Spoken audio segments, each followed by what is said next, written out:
پاکستان کی سیاسی صورتحال عجیب رخ اختیار کر رہی ہے، لیکن اس میں بہت ساری آوازیں اٹھ رہی ہیں. صدر مملکت عارف علوی نے ایک مضمون لکھا ہے، اوپن انہوں نے گفتگو کی ہے، جس میں پاکستان کے حالات پر بات کی ہے، اور اسی طرح سعودی عرب کے نائب وزیر داخلہ وہ بھی پاکستان کے دورے پر ہیں، اور حکام بتا رہے ہیں کہ وہ ایک خصوصی پیغام لے کے آئے ہیں. اس سے پہلے یو اے ای کے امیر نے آرمی چیف سے بات کی تھی، اور چائنا کے وزیر خارجہ نے جو آج سے 7-8 دن پہلے جس طرح اوپنلی یہ کہا کہ آپ ڈائلاگ کریں مختلف سٹیک ہولڈر، تو اس میں پاکستان کے جو حکام تھے وہ سکتے میں رہ گئے تھے کہ اس طرح کبھی کہا نہیں چائنیز نے پبلکلی، لیکن اب یہ جو بات کی جا رہی ہے تو یہ ایک بڑا سنگین معاملہ ہے. میں صدر مملکت نے جو باتیں کہی ہیں یہ میں آپ کو بتاتا ہوں. اچھا، اس کے علاوہ اور بھی کچھ جو ہے وہ بیانات آئے ہیں، اور معاملات جو ہیں وہ ملٹری کورٹس میں سویلین کو ٹرائی کرنا چاہیے.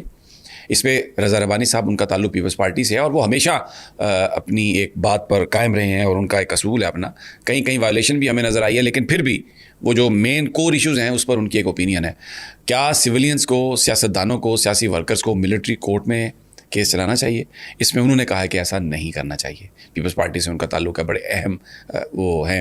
اور یہ بات اس لیے اہم ہے کہ آج عامر میر صاحب نے یہ کہا ہے کہ ملٹری کورٹس میں مقدمے چلائے جائیں گے جن کو ہم پکڑ رہے ہیں.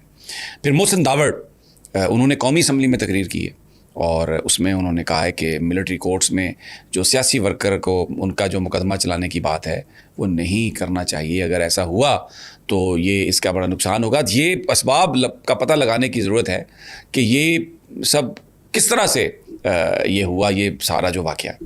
تو اب ایک ملک میں ایک بحث بھی ہے. حکومت ڈٹرمن نظر آ رہی ہے ملٹری کورٹس، اور سیاستدان آوازیں اٹھ رہی ہیں کہ یہ آپ سیاسی ورکرز کو اس طرح نہ کریں.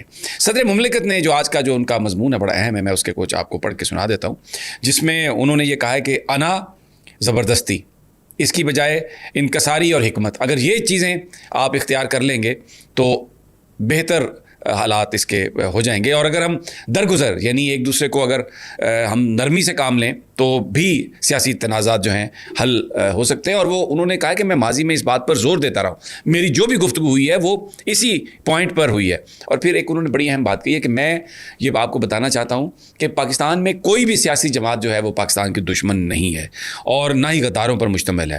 محرومیوں کی وجہ سے تاریخ کا جو سفر ہے اس میں ہم دیکھتے ہیں کہ بہت زیادہ زیادتیاں بھی ہوئیں، اور میں جو سٹیک ہولڈرز ہیں اس میں، یعنی فوج ہے، اس میں سیاسی جماعتیں ہیں، اس میں سپریم کورٹ بھی ہوگی، پارلیمان ہوگا، کہ آپ اس کو دوبارہ سوچیں. اور انہوں نے مثال دی ہے ایران اور سعودی عرب کی، کہ اگر وہ آپس میں مل سکتے ہیں اتنے اختلافات کے باوجود گفتگو کر کے، تو پھر ہم اپنی سوچ میں تبدیلی کیوں نہیں لا سکتے. اور وہ جو دہائیوں کی دشمنی تھی ان کی، انہوں نے وہ دوستی میں بدل دی. اور انہوں نے کہا کہ مقتدرہ، یعنی یہ فوج ہے، اور سیاسی حلقوں میں بہت سے قابل لوگوں کو میں ذاتی طور پر جانتا ہوں، اور میں سمجھتا ہوں کہ ان کو اس میں رول پلے کرنا چاہیے. بہت اہم بات یہ صدر مملکت کر رہے ہیں. ان کا یہ کہنا ہے کہ جو تاریخ سے جس قوم نے سبق نہیں سیکھا وہ ہمیشہ برباد ہوا ہے، تو درگزر کی وہ بات کر رہے ہیں. اور جو لوگ رول پلے کر سکتے ہیں ان سے کہہ رہے ہیں کہ وہ آپ رول پلے کریں. اور پھر انہوں نے کہا کہ ہماری سیاسی تاریخ میں بہت سے تجربات کیے گئے ہیں، بڑی سیاسی کلا بازیاں کھائی گئی ہیں، لیکن وہ تمام چیزیں جو ہیں وہ ناکام ہوئی ہے. ہماری تاریخ میں دھونس اور زبردستی کی ایک طویل تاریخ ہے جو بار بار دہرائی گئی، اور مختلف سیاسی جماعتوں کو، رہنماؤں کو غدار، ریاست دشمن جو قرار دیا جاتا رہا ہے، اس کی انہوں نے کہا ہے کہ اس کا آغاز 1951 میں راولپنڈی سازش کیس سے ہوا، جس میں فیض صاحب اور اس وقت کے فوجی اہلکاروں کے غدار ہونے کا کوئی تصور بھی نہیں کر سکتا تھا. پھر انہوں نے ذکر کیا کہ فاطمہ جناح ایوب خان کے خلاف الیکشن لڑے تو انہیں بطور امیدوار بدنام کیا گیا، ریاست مخالف قرار دیا گیا. اور ایک نوجوان کے طور پر صدر مملکت نے کہا کہ میں نے اپنے والد کے ہمراہ محترمہ فاطمہ جناح کا جنازہ اس میں شرکت کی، اور چند لوگوں کے وہاں پر نعرے بازی کی وجہ سے شدید وہاں پر آنسو گیس چھوڑی گئی، جس سے جو ہجوم ہے وہ متشدد ہو گیا. اب یہ آج کے حال کے مطابق ہے سب کچھ. اور پھر صدر مملکت کہتے ہیں کہ نیشنل عوامی پارٹی پر بھی پابندی لگائی گئی، نیب پر، یہ ذوالفقار علی بھٹو صاحب کے زمانے میں لگی، غداری کے مقدمے چلائے گئے. اور پھر ریاست مخالف سرگرمیوں کی تعریف وسیع کرنے کے لیے تیسری ترمیم عجلت میں منظور کی گئی. اور غداری کے ان الزامات کا وہ کہتے ہیں کہ ولی خان نے بہت بہتر جواب دیا. اب آج کے حالات کے مطابق ہے، تحریک انصاف شرپسند جماعت ہے جی، تحریک انصاف نے فوجی انسٹالیشنز پر حملہ کیا جی، تحریک انصاف ایک جتھا بن گیا جی. صدر مملکت نے کہا ہے کہ ایسا مت کریں، ماضی میں آپ یہ چیزیں کر چکے ہیں، وہ کامیاب نہیں ہوئیں، اب پھر آپ کریں گے، ان تجربات کو آپ دہرائیں گے تو اس سے کچھ حاصل ہونے والا نہیں ہے. اور آپ درگزر سے اور بیٹھ کر مذاکرات سے معاملہ حل کریں. یہ بڑا اہم صدر صاحب کا آج یہ ہے. اور اس میں جو ہمیں بتایا جا رہا ہے, سورسز بتا رہے ہیں کہ سعودی عرب بھی یہ کہہ رہا ہے, جو نائب وزیر داخلہ آئے ہیں وہ یہی پیغام لے کے آئے ہیں کہ آپ افہام و تفہیم سے کام لیں, آپ ریسٹرین سے کام لیں, آپ صبر سے کام لیں. UAE کے امیر نے بھی جو فون کیا آرمی چیف کو, انہوں نے بھی یہی کہا. اور اس کے بعد پھر اس سے پہلے سعودی عرب جو چائنا کے جو وزیر تھے انہوں نے بھی یہ بات کہی. اور میں پچھلے ویلاگز میں مسلسل کہہ رہا ہوں کہ صدر چیف جسٹس بھی یہ کہہ رہے ہیں, کور کمانڈر کانفرنس کا اعلامیہ بھی یہ ہے. اس بیچ میں اگر کوئی یہ کام کرتا ہوا نظر نہیں آ رہا تو وہ حکومت ہے, نگران حکومت, جو آج جنہوں نے ایک تاثر دیا ہے, ایک اندیا دیا ہے, ایک پلاننگ ان کی نظر آئی ہے کہ وہ زمان پارک پر حملہ کرنے والے ہیں, عمران خان کو پکڑنے والے ہیں. Very dangerous for this country.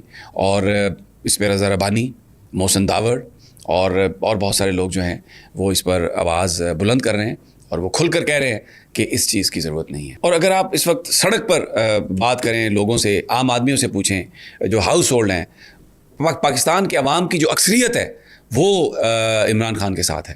اور یہ جو ایک پروپیگنڈا کیا جا رہا ہے کہ دہشت گرد اور شرپسند, اس کو لوگ ماننے کے لیے تیار نہیں ہیں. اور زمان پارک پر آپریشن جو ہے وہ ریئیکشن کو سپارک کرے گا, وہ پہلے سے بھی زیادہ اسٹرانگ ریئیکشن ہو سکتا ہے. اور یہ سمجھنے کی ضرورت ہے کہ جو کچھ بھی ہوا وہ کوئی فوج کے خلاف پاکستان میں کوئی یہ مظاہرہ نہیں تھا. یہ ویڈیوز ہیں, سب کچھ ہیں, اگر آپ ان کو غور سے دیکھیں تو لوگ اپنا ایک ریئیکشن دے رہے تھے, اپنا ایک پروٹیسٹ دے رہے تھے. اس میں چند لوگوں نے یہ ایسی حرکت کی ہے جس نے ایک امیج پورا دیا. لیکن اگر 100, 150, 200 مقامات پورے پاکستان میں وہاں پر لوگ نکلے ہیں اور انہوں نے احتجاج کیا آ کے, اور وہ آ گئے ہیں فوجی انسٹالیشنز کے سامنے, تو اس کو انالائز کرنے کی ضرورت ہے کہ کہاں پر پرسیپشن غلط ہوا ہے, کہ میسج کہاں پر غلط گیا ہے.